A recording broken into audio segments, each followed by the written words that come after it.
is going to cover ethos, pathos, and logos, kairos, and rhetorical situation. This lecture video will also be the foundation for every essay that you will write this entire semester. So you want to make sure that you understand the various persuasive appeals, how to identify them, and how to use them. So you can always refer back to this video throughout the semester to help you with your assignments. So a brief introduction to rhetoric. No speech with intent or non-rhetorical. Rhetoric is not everything, but is everywhere in the speech of human arguers. Rhetoric doesn't just lie in speeches. It lies in visuals. It's in everything that we do. So when you're able to understand what rhetoric is, you're able to use it much more appropriately. Oftentimes when we use the word rhetoric, it is tied to something negative. But rhetoric is not a negative thing. It can be used to influence an audience. But oftentimes, we've often referred to rhetoric when we talk about politics. But it's in everything and everywhere. So the first one I want to discuss is logos, logic. And you see here is the Greek word for word. It ties to the idea of reasoning. And when we talk about the word appeal, which you'll hear quite often, the word appeal means to influence. So how the communicator or rhetor uses logos to influence his audience. And you do this using various means. So the first one is credibility. So if a communicator uses well-selected experts, you're much more likely to believe what the author is trying to say. And this, sometimes we think about credibility, we want to say, oh, I thought credibility was ethos. The persuasive appeals are not directly unlinked. They tie in together, they work together. So when you see credibility, we're oftentimes referring to the communicator's credibility, his or her knowledge of the information. But again, in order to influence his audience, the communicator must also use experts to support his reasoning. And that ties into also the evidence. The evidence should be relevant, reliable, sufficient by experts to validate that reasoning. Logic is another part of it. Now there's logic, we have what is called flawed logic, and that's where we have many of our fallacies.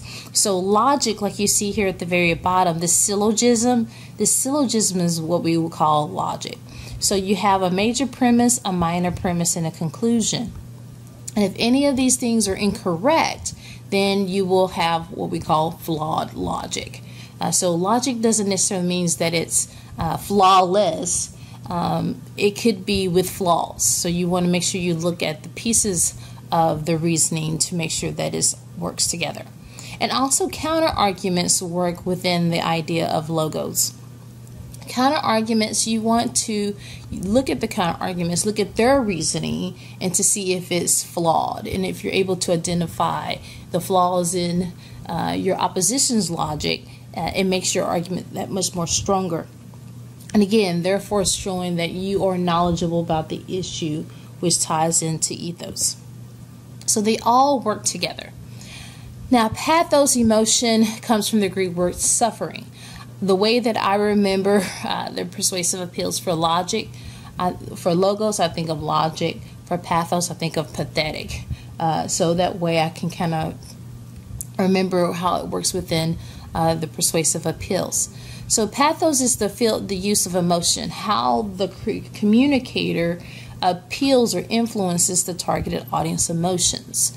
It is not necessarily the emotions that the communicator feels, but again, how the communicator appeals to his or her targeted audience. And pathos is created in a number of ways as well. But the best way to remember pathos is the use of details. This can come in the means of a story. It can come in the means of vivid sensory details. Similes, metaphors, even repetition can create pathos. So whatever type of emotion that the communicator creates is going to be pathos. Now, pathos is not always a sad emotion. It can be anger. It can be frustration. It can be anything that the creator is trying to get the targeted audience to experience. Now, I'm also going to show you how these appeals work within a rhetorical situation because they can work. You can use one primarily over the others. It depends on your purpose. So when you write, you always want to consider your audience and your purpose, and that will show you how to use the persuasive appeals. Now the next is ethos. Now, oftentimes when we think about the persuasive appeals, we oftentimes believe that pathos is the most dangerous of the persuasive appeals. And pathos can make an audience respond quickly. If you want an immediate response, pathos is the way to go.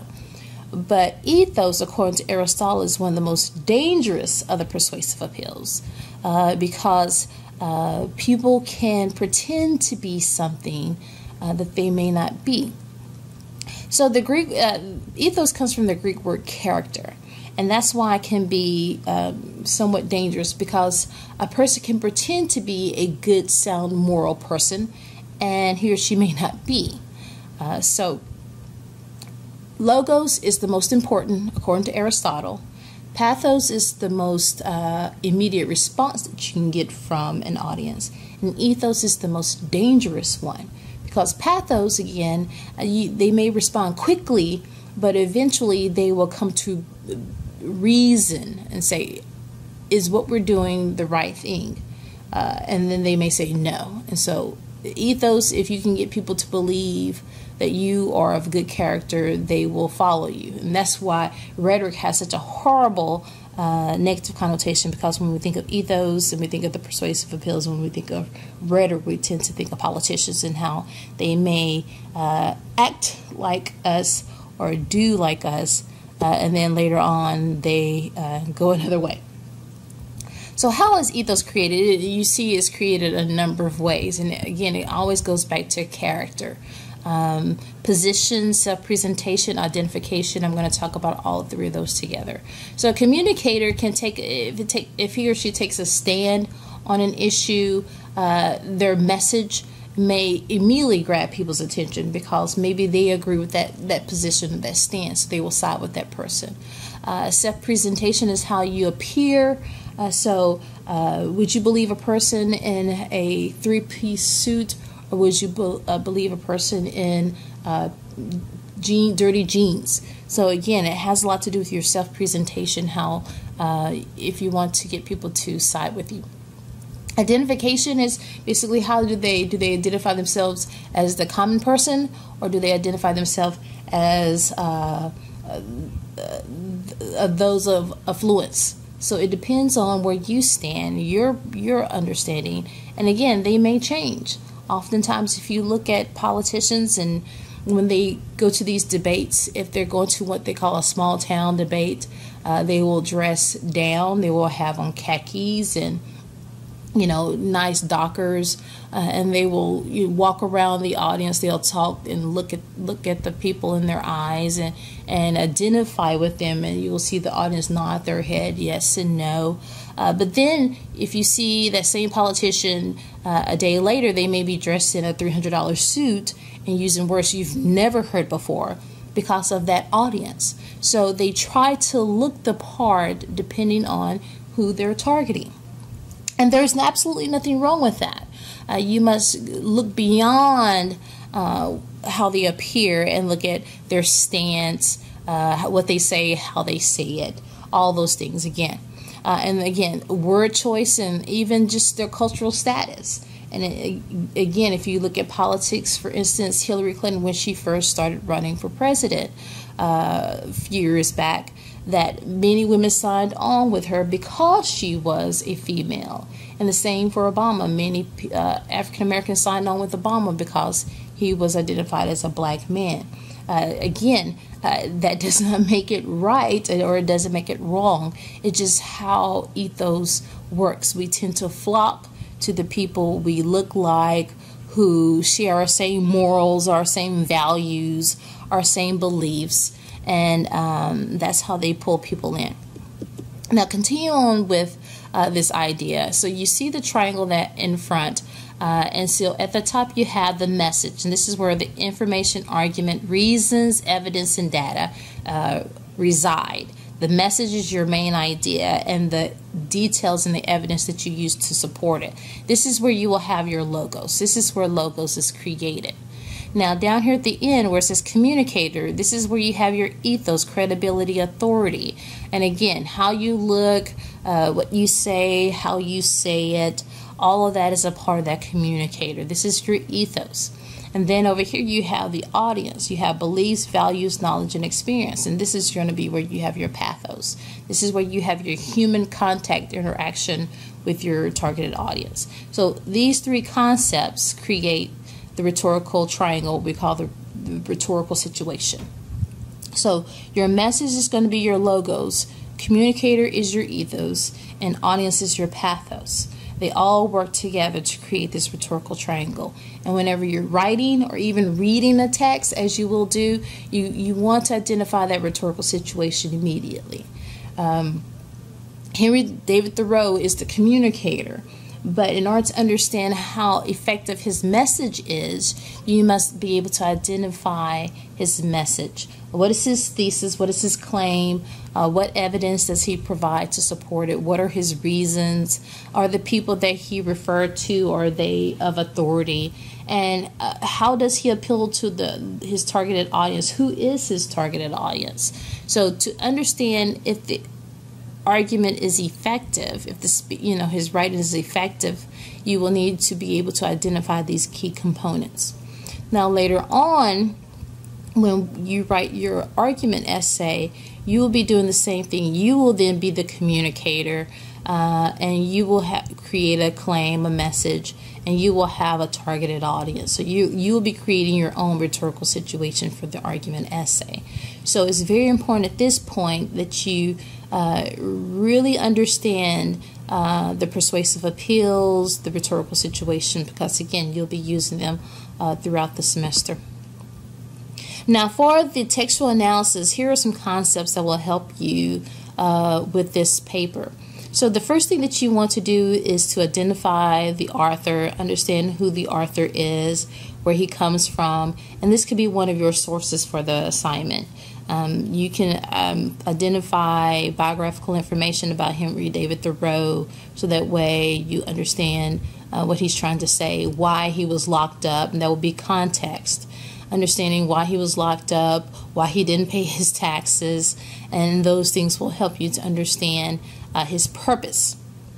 Also identify his audience. Again, these are part of the rhetorical situation. Understand who he is targeting and what his purpose is. Is he trying to inform, persuade, entertain? What would be his point and his purpose? And then look at the structure. His structure ties into what we have is intertextuality. There are layers upon layers. He has many literary allusions where he's quoting from Shakespeare, he's quoting from other poets, and look to see how it all works to support his purpose and his audience. And last but not least are constraints. Constraints means that there are limitations to the argument. What is lacking? What is missing in the argument? He mentions Paley, but he doesn't go into great details about Paley, probably because he believes that his audience knows about Paley. So again, these are just some of the rhetorical concepts that you want to consider as you read the text. And you want to read it multiple times, each time maybe pulling something else out of it, so that way you understand the overall message. Now this is the basic structure for the textual analysis. Your introduction should provide context about the author, including when and where the text was published. And then in that introduction, your claim should answer, why is the author's message successful? But in order to do that, you must analyze the text completely, pulling little pieces apart, again, identifying his claim and looking to see how he supports it. If you're unable to identify his claim, you can't understand why it's an effective argument if you can't find that claim and look at how he reasons to support it, how he uses the persuasive appeals, how he builds his credibility, and or how he appeals to the morals and values of his targeted audience. So it's very important that you do that before you can move on. Your body paragraphs will explain the functionality of the persuasive appeals the author uses to influence the audience. Now, the persuasive appeals, ethos, logos, pathos, also works in conjunction to those other concepts, style, word choice, intertextuality, the context, the juxtaposition, the allusions. All those various concepts still work in relation to the persuasive appeals. And if you want to know more concepts for textual analysis, I have them in Blackboard. And last but not least, your conclusion should explain the importance of the text. Why is that text successful? Why are we still discussing Thoreau at this very point? What makes his concept of civil disobedience a great piece of literature? And that's how you will end your conclusion. You don't need to go back and sum up everything that you stated because that would make it redundant. But go into details without new information. Why is this such an important piece? Why is it so successful? And that's how you will conclude your essay. Now, there are more details in Blackboard. I have a much more detailed outline, but these are the basic. This is the basic structure for the textual analysis. Also, make sure that you look at the videos that I have posted in Blackboard. They should also help you. But if you ever have any questions, remember you can always contact me for help. Good luck.